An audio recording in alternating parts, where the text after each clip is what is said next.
here with me to discuss all these significant developments. Former Bernie Sanders national staffer Tezlyn Figaro and Washington Times opinion editor and Fox News contributor Charlie Hurt, who did us the great honor of deciding to join us here instead of being with the elite there in the Correspondents' Dinner in Washington. I've never had a better excuse to skip the Correspondents' Dinner. It's just such a, and I can't think of by reading the reports of it, I can't think of a better one to have skipped. I know. Well, we'll get to that, I think. But let's just start with, I mean, there's a lot happened this week with the president and so on. Let's start with the really important and serious stuff, the foreign policy aspects. I mean, the things that we saw this week, not just Korea, which has been widely commented on for obvious reasons, but also I thought it was significant the way that he really made progress on the Iran issue with President Macron and with Angela Merkel, where, you know, just a few weeks ago, you had all the kind of foreign policy elites saying, hang on a second, you know, he doesn't know what he's talking about, ripping up the Iran deal, he's not going to get anywhere with that. They're coming around to his position, but they just can't give him any credit, can they? No, and I don't think they ever will give him credit. One of the reasons I think it would be so delightful if he did bring peace to the Korean Peninsula is not that it would just save tens of millions of fellow humans, but then the Nobel Prize Committee would be forced to give him a Nobel Prize. But even they probably wouldn't do it. They would wind up giving it to Kim Jong-un. But it really is amazing, and it's a reminder of not, you know, we talk so much about domestically about what Donald Trump has meant in terms of sort of doing things differently. But my gosh, around the world, doing things, just doing things differently, maybe in some cases doing things worse than the way the establishment was doing it, but just doing things differently. It's a breath of fresh air, and where we have been having, you know, failure after failure, you know, decades of failure. Well, doing something different is the first step towards maybe finding the right solution. Well, Tezlyn, honestly, that's one of the main sort of things that he said was like, I'm just not, and that's what people saw. He's not going to be the usual kind of thing that people got used to. He's going to shake things up, do it his way. All the experts said it's going to be a disaster, particularly on foreign policy. It's going to be, you know, wreck the world. It's going to be a danger to the world. It's not really turning out like that, is it? Well, you know, I guess it's perception is reality in PR. I guess it depends on how you look at it. But what I would say is President Trump has been consistent on who Trump is. From the moment that he started running for office, nothing has really changed. I think what the bigger thing is that people really don't expect you to say you're going to be the same person and actually do it. You know, before he was elected, everyone said, oh, when he changes, when he gets in, he's going to be so presidential, he's going to be this, going to be that. And I always tell people when you get married, it's not about, you know, oh, once we get married, maybe he's going to be different. You know, it is who it is. He is who he is. And so if people don't like it, like even they talked about in the White House Correspondent Dinner, they brought in an interesting point. This is the monster that you guys created. This is who you wanted. This is who you put in office. So I think he's just been consistent with that. I also would say, I'm sure, you know, he's listened to some counsel, you know, around him not doing foreign policy before, you know, outside of business. We can't assume that he hasn't, you know, tapped into his resources. You know, we really don't know. But I think it's back to just what you said, you know, whether it's good or bad or, you know, whatever it is, people are going to remain critical because he continues to go outside of the box and not doing what we are used to seeing a president do.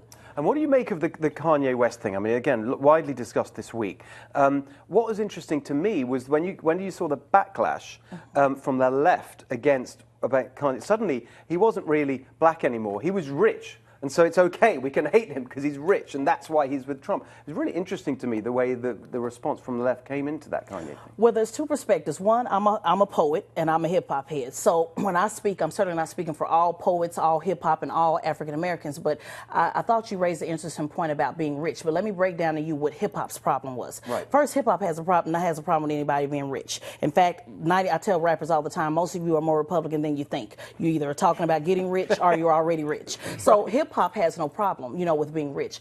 But what Kanye did was him coming here, especially from the conscious poet game, him being a conscious poet and turning into a rapper and speaking about consciousness. Once you've been deemed as bad for the African-American community, it is always going to be, I get criticized for coming on Fox, you know, no matter, even if I'm saying things that people believe, even if they say right on, you're right on point, it doesn't matter because Fox has been deemed already everything against what's helpful for me and my people, just being very honest. Yeah. So by Kanye stepping outside of that and saying, you know, listen, I want to be a free thinker. I want to have more dialogue, you know, across the table to have this conversation. I tell people all the time, somebody got to go to Fox. Somebody has to have the conversation. Right. Well, I'm very glad it's you. Yeah. And so because of that, because he came out and did something different and said, let's have this conversation.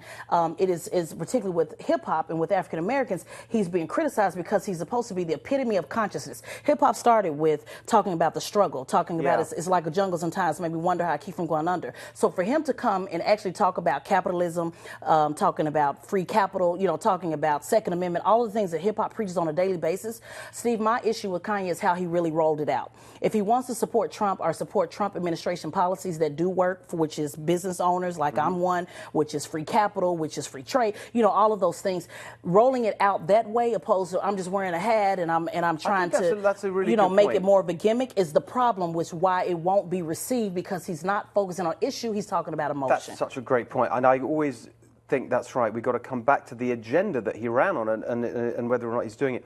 But Charlie, I thought it was really interesting what Teslim was saying there is about, actually it picks up on what Kasich was saying of all people, which is this, this incredible polarization and division and anger and hate. And he's reaching out of that. He's trying to get out of the boxes and actually have a conversation. Well, that was the funny thing about the campaign. If you read the media, you'd think that it was the most polarizing campaign and all this kind of stuff. The truth is, there was a lot of polarization going on. But if two things. Donald Trump's campaign was the most issue-oriented presidential campaign I've ever covered. And that goes back a few years. The second thing is that those issues, as you pointed out, were very unifying issues. They were talking about things like freedom, breaking down, the bureaucratic barriers and things like that. And all of that, it doesn't matter what color you are. These are all very popular messages. And then, of course, the final message, all the government, has not been good to all the communities that it claims to be good to. And that was why I think that message that he delivered to African Americans, that look, what have you got to lose, was such a profound message. Yeah, I mean, I don't know. I mean, we could sort of debate all that for a long time, but I just think that. I know that there's a risk that we make too much of one event, but there is something interesting happening here. I think with this, with the way that the Kanye West intervention, as it were, has kind of sparked this debate. I think it's really interesting. Anyway, thank you both.